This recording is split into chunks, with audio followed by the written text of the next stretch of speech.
Hi, this is Robert Estrin at livingpianos.com, your online piano store, with a great viewer question, which is, how much editing is there in classical music recordings? I have vast experience with this, having owned recording studios over the years, and I've done a tremendous amount of albums and demo recording. And yes, there is editing. And you might wonder, well, how does this work? You play a piece, you miss a note, hey, we can put that note in there. Or does it work that way? Well, with modern technology, it almost can. In the olden days, not that long ago, in the days of tape, it was possible to razor blade edit, and you would not believe what is possible. But here's the key. To be able to get successful edits in music, you have to have a keen understanding of the work. That's why the producer of a recording and the engineer have to really understand music in a deep way.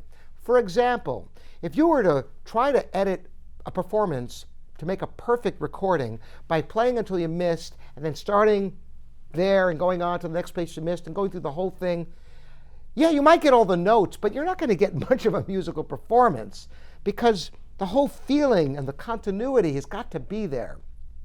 So what is generally done is to play complete works several times and then choose the best parts of them and put together large sections. You don't just put in missed notes here and there, but you might take the exposition of a sonata and maybe a development from a different take, and maybe the recapitulation will come back to the first take.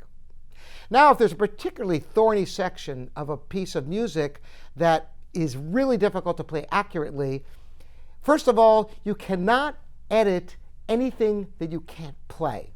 So if you were a perfect performance, you think, oh, that guy was all editing. Well, they had to play it at some point. So you can't put in something that wasn't played to begin with.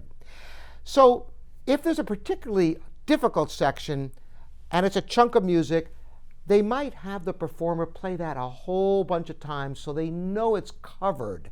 So worst case scenario, they could cut in before and after that section. And it's critical to know where you're going to try to cut in later so that you don't just try to squeeze something in. You might know that if you have a total silence, of course you can cut in there, or a very strong chord, boom, that punctuates a new section can mask the edit. So there's a great deal of editing in recordings, but not the way you think. It's not about replacing missed notes, even though with digital technology it's almost to the point where you could do that, but you'll never get a fluid performance on a high level of expression and continuity trying to edit that way. You got to be able to play the notes. It's just a time saver. Think how many performances you'd have to do to get a perfect performance of a work that takes 20 or 30 minutes. You might miss one little thing here or there, and it's unfortunate on a recording to have it. So editing can be extremely useful for capturing the best a performer has to offer without completely wearing them out in the process. I hope this has been enjoyable for you, and keep the questions coming in. Once again, Robert at livingpianos.com, your online piano store.